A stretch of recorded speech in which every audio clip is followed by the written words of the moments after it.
we also have to solve for this depth of the scene at the same time. So we can show this here.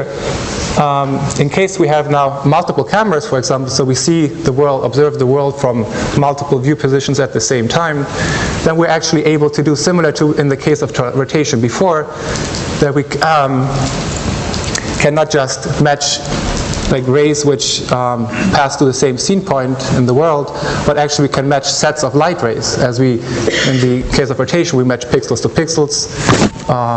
Now we match light rays to light rays, and which enables us, if we have now a camera that with, for example, many very closely spaced views, to estimate the 3D motion of the camera as easy as we could do the rotation before in a scene-independent way, simply by solving an image registration problem.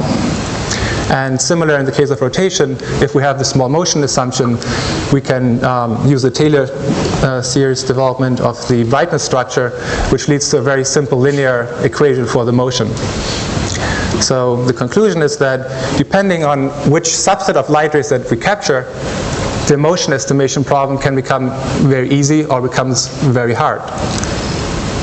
So this is kind of like one of the central points of this talk, that while analyzing the structure of the space of light rays, it allows us to kind of define an order on the space of cameras, where we can define coordinate axes as here, for example, according to the field of view, which corresponds to how ill-conditioned or stable the estimation is. And on the other hand, we have the dioptric axis, which corresponds to if we have a single or multiple viewpoints and how closely these viewpoints are spaced. And in this ordering, or this hierarchy, the conventional pinhole camera is kind of at the bottom because we only have a single viewpoint, therefore the motion estimation is scene dependent, so it's highly dimensional. And since we have only a small field of view, usually it is also rather ill-conditioned. If we now go and increase the field of view, so I'm using an omnidirectional camera, for example, then the motion estimation becomes stable, but we still haven't solved still have to estimate the scene and the motion at the same time.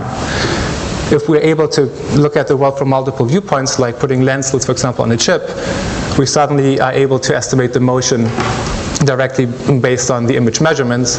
But since we have a small field of view, we only see a few directions of the world at the same time, that will be very ill-conditioned. So, as one could interpret, as the optimal camera for 3D motion estimation, would be an omnidirectional camera that just consists of many of these small kind of polydioptric cameras. Of course, this is yet now a qualitative hierarchy. And what we would like to do is to actually put some numbers on these coordinate axes so that we can say this camera is so and so much better, or given some kind of resources that I have, and I know that I have to be this good, I would like to know where in this coordinate system I have to kind of choose the cameras that is best for me. Which leads us to the second part, as I said before, that we have to look at kind of the sampling properties. How does a given camera design sample now the space of light rays? And then, since before we determined how errors in the measurements would interact with or determine our ability to estimate the parameters that we're finally interested in, we kind of get this mapping from the camera parameters all the way to the task parameters that we would like to estimate.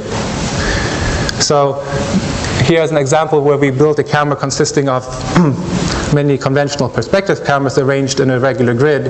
And of course, we only sample a finite set of light rays.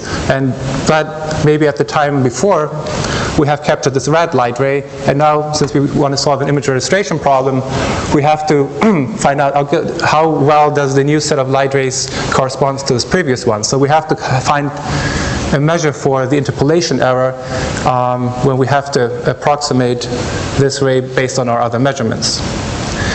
And the way to do this, we suggest to interpret cameras as sampling operators in the space of light rays. So what I show here is kind of a well-known imaging pipeline. Usually this is in 2D. We have a look at the world, the intensity in the world, the radiance field coming into the camera. It is transformed by some function due to the optics and the integration on the photodetectors.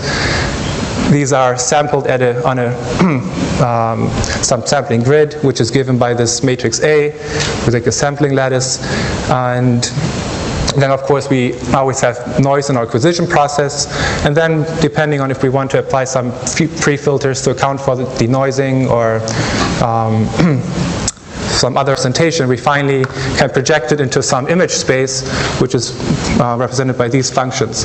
But now, instead of thinking of this as a radiance field just on one perspective view, we can think of it as how a given camera is able to estimate, or is able to measure the whole space of light rays. So now this becomes the plenoptic function, and this I becomes the reconstructed plenoptic function. So what we would like to do now is to express the task performance in terms of the sampling and filter parameters of the camera that we look at. And there has been a lot of work done in approximating this. I mean, since people have always thought about what is the best camera and trying to measure the image fidelity.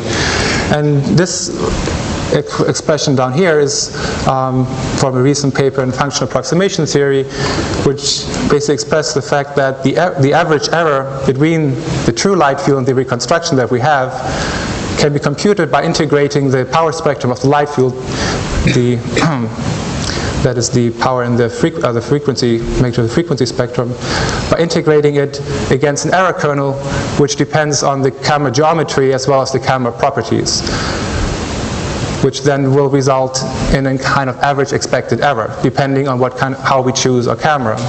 And if we combine this now with the sensitivity analysis from before, we can determine how well a given camera is doing, would help us to solve the task at hand. So how do we evaluate these camera fitness functions? So there are different ways.